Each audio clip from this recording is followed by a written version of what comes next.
Good evening. This is Akashvani. I'm Renuka with the World News.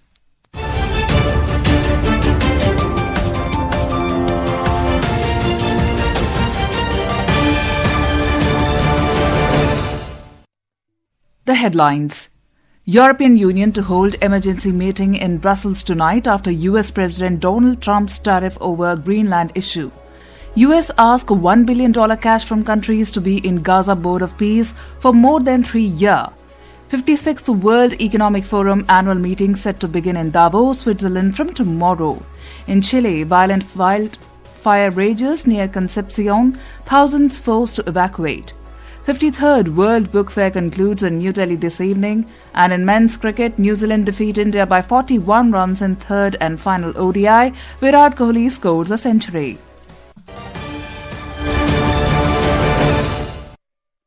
And now the news in detail.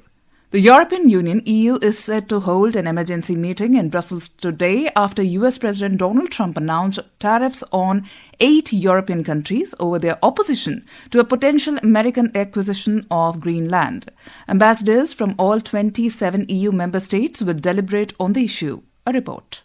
President Trump earlier announced in a social media post on Truth Social that 10% tariff would take effect on 1st of next month for Denmark, Norway, Sweden, France, Germany, the UK, the Netherlands and Finland. He added that the tariffs would rise to 25% on 1st of June and would remain in effect until Greenland is sold to the US. Trump stressed the strategic importance of Greenland for US security and its rich mineral resources. UK Prime Minister Keir Starmer has called the move completely wrong, while French President Emmanuel Macron described it as unacceptable. European Commission President Ursula von der Leyen has said tariffs would undermine transatlantic relations and risk a dangerous downward spiral. Meanwhile, several European countries have deployed troops to Greenland at Denmark's request. With Comedi's report, Subhadra Ramachandran for World News. Portuguese people are voting today to elect new president. Over 11 million registered voters are expected to cast ballots and choose a successor to President Marcelo Rebelo de Sousa from among 11 candidates, the highest so far contesting the election. The polling will continue till 7 p.m. local time, and the main results are expected to be announced the same day. The U.S. administration has circulated a draft charter to around 60 countries, calls for members to contribute $1 billion in cash if want their membership to last more than 3 years. According to document, each member state shall serve a term of no more than 3 years from this charter's entry into force, subject to renewal by the chairman. Earlier, US President Donald Trump has announced the members of a new Board of Peace to lead the second phase of his 20-point peace plan aimed at ending the Gaza conflict. The board aims to oversee efforts on governance, regional cooperation, reconstruction, investment, funding, and long-term stability in Gaza. Key members include U.S. Secretary of State Marco Rubio, former UK Prime Minister Tony Blair, Trump's Special Envoy Steve Witkoff, and others.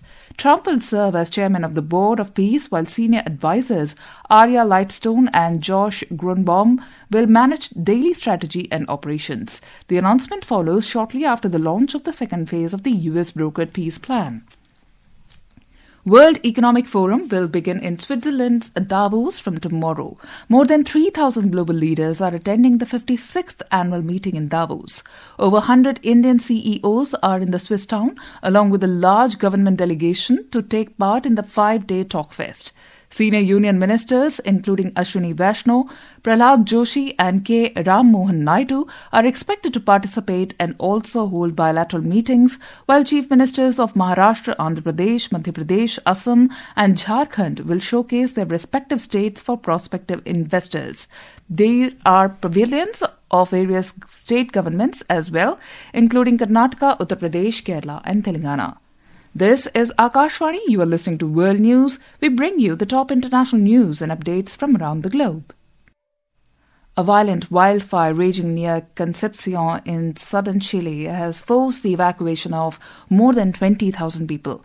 According to officials, the wildfire has rapidly spread over 23 kilometers around Penco and the surrounding areas in the Biobío, close to the city of Concepcion. The wildfire is driven by intense winds, dry weather, prolonged drought, and dry forests that easily ignite. Officials and local media reports confirm this blaze has destroyed swathes of forested land and has placed around 3,000 homes at risk. Emergency responders, including firefighters and forestry crews, are battling the blaze. Authorities are coordinating evacuations and urging the public to follow instructions from the National Emergency Office. Authorities are also cautioning about air quality concerns and recommending that people limit outdoor exposure to smoke, especially for children, the elderly, and those with health conditions. Chile has been experiencing intense wildfire seasons repeatedly over recent years. The 53rd edition of the World Book Fair concluded this evening. Organized by the National Book Trust, the 9-day fair witnessed the participation of over 1,000 publishers from more than 35 countries. Our correspondent reports that bringing stories, ideas and cultures under one roof, the fair attracted readers of every age group from curious children and enthusiastic youth to seasoned senior citizens. This year's World Book Fair emerged as much more than a celebration of books. It became a vibrant platform for the exchange of knowledge, ideas and culture. The 9-day fair took on a grand scale where literature crossed boundaries and connected directly with readers. The event featured book launches, literary discussions, poetry readings, academic deliberations and a wide range of programs focused on contemporary issues. One of the major highlights of this year's fair was a special exhibition based on the theme Indian Military History, Valor and Wisdom at 75. Special exhibitions were organized to mark 150 years of Vande Mataram and the 150th birth anniversary of Bharat Ratna Sardar Vallabhbhai Patel, underscoring the values of freedom struggle and national unity. Saklan Akhtar, Akashvani News, Delhi. In Pakistan, 6 people were killed and more than 12 were injured after a massive fire erupted at a shopping mall in Karachi yesterday.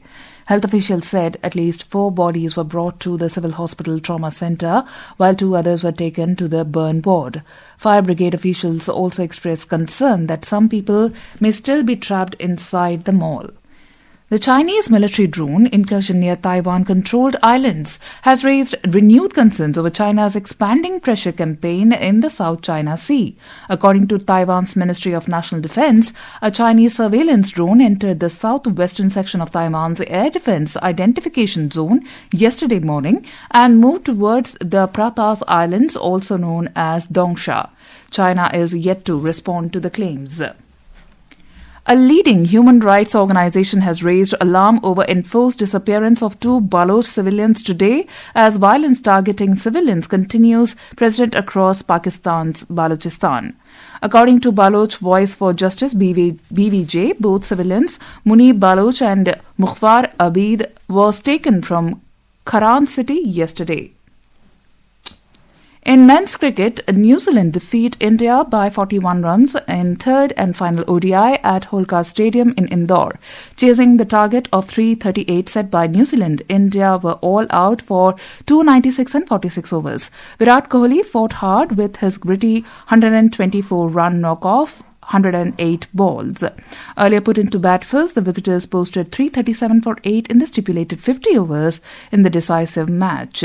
Mitchell struck his second consecutive century of the series, scoring 137 of 131 balls with 15 fours and 3 sixes, while Phillips contributed 106 of just 88 balls, hitting 9 fours and 3 sixes. Daryl Mitchell was awarded as Player of the Match and Player of the Series. And now, before we close, here are the highlights of the Bulletin. European Union to hold emergency meeting in Brussels tonight after US President Trump's tariff over Greenland issue. US ask $1 billion cash from countries to be in Gaza Board of Peace for more than 3 years. 56th World Economic Forum annual meeting set to begin in Davos, Switzerland from tomorrow. In Chile, violent wildfire rages near Concepcion. Thousands vote to evacuate. 53rd World Book Fair concludes in New Delhi this evening. And in men's cricket, New Zealand defeat India by 41 runs in third and final ODI. Virat Kohli scores a century. That concludes tonight's World News Bulletin. For more updates, stay tuned to Akashvani. Good night.